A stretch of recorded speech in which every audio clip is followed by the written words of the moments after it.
3 façons pour te sentir plus attiré par ton partenaire.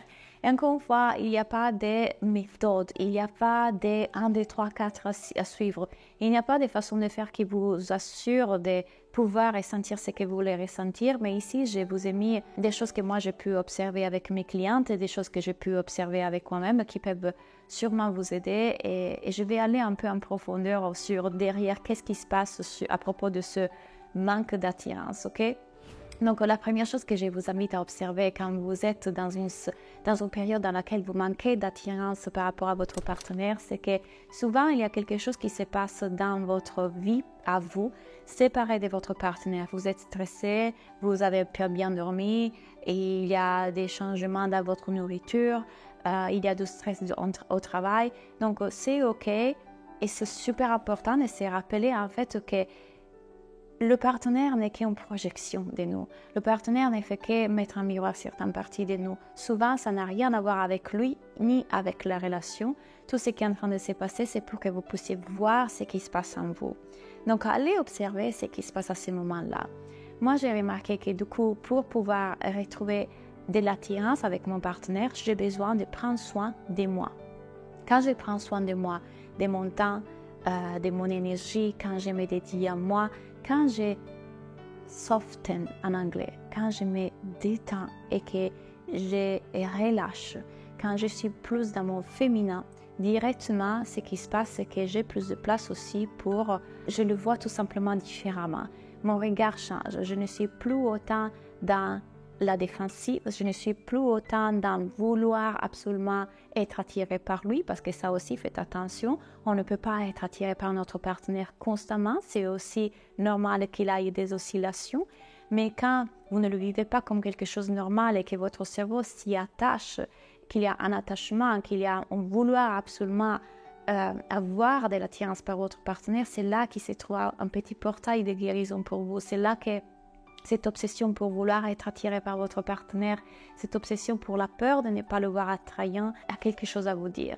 Et souvent a quelque chose à vous dire, enfin souvent, toujours a quelque chose à vous dire à propos de vous. Et vous pouvez du coup observer là où vous êtes dans une sorte de rigidité, résistance, lutte. Quand vous êtes dans ces énergies-là, quand vous êtes dans cette « je le veux, pourquoi ça n'arrive pas ?» et dans cette frustration, ça vous dit beaucoup de coup sur le fait que votre système n'est pas ouvert à ressentir du plaisir, n'est pas ouvert à ressentir ou voir de la beauté. Il est en défensive, il est en protection, vous êtes en alarme. Et quand vous avez le toc de couple, c'est très normal de rentrer là-dedans parce que du coup, vous vous êtes dit quelque part, à bout d'un moment, votre cerveau, lorsque j'ai de l'attirance pour mon partenaire, ça veut dire que c'est le bon. Donc à chaque fois, votre cerveau va essayer de valider cette croyance-là. Est-ce qu'aujourd'hui je suis attirée par lui? Si je ne suis pas attirée par lui, du coup ça veut dire que ce n'est pas le bon. Et aujourd'hui, est-ce que je suis attirée par lui? Ça y est, je ne suis pas attirée par lui. Ça veut dire qu'il n'est pas le bon. Il y a constamment ce truc de vouloir prouver à tout prix qu'il est le bon. Parce que, rappelez-vous, votre cerveau est en train d'essayer de chercher de la certitude, du contrôle. C'est là où lui il croit, c'était difficile, il croit pouvoir trouver de la sécurité, il croit pouvoir ressentir du « Ah, je me suis enfin libérée de cette anxiété ». Ce n'est pas dans le fait d'avoir la certitude que cette personne est pour nous, parce qu'on ne pourra jamais l'avoir, que vous allez vous libérer de cette anxiété, mais c'est toujours dans le fait de voir que vous rentrez dans ce mécanisme du cerveau. Ça n'a rien à voir avec vous, ça ne parle pas à propos de vous et ni de votre relation. C'est juste le cerveau humain qui fait ça. C'est comme une machine et un ordinateur qui analyse tout et il met en place des données et il dit 1 + 1 = 2. Donc, vous êtes persuadé que l'amour égale ressentir de l'attirance tout le temps pour votre partenaire et du coup, lui, il essayera de valider ça. Il dira, si je suis attirée, ça veut dire que je suis amoureuse.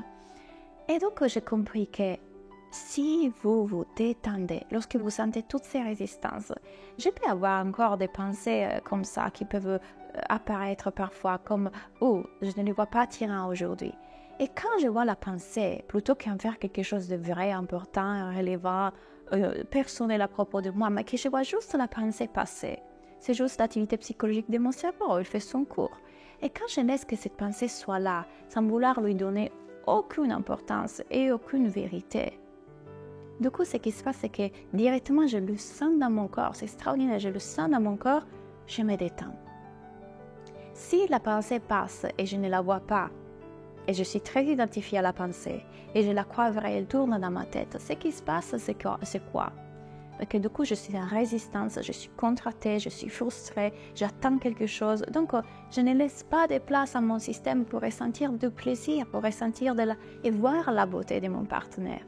Donc, pour moi, le conseil plus important, c'est d'éteindre, de voir que je suis dans un système d'alarme.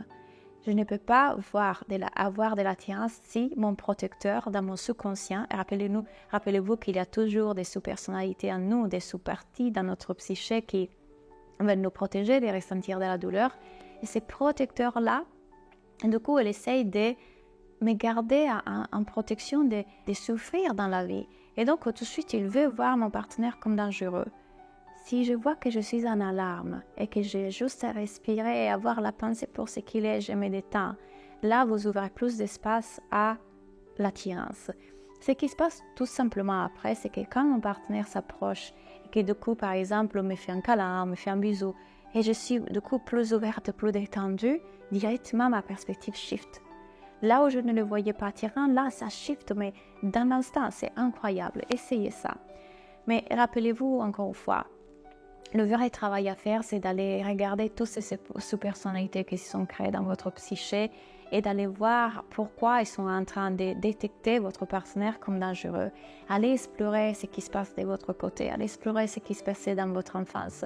Mais pas cette fois en mode thérapie et en mode analyse, cette fois en mode je suis prête en fait à voir ces parties qui ont souffert et à ressentir ces émotions qui sont bloquées, parce que je suis prête à avoir une relation saine dans laquelle je peux avoir de la passion, je peux avoir de l'attirance, je peux avoir du jeu, je peux avoir du plaisir, ça peut être fluide, ça peut être facile.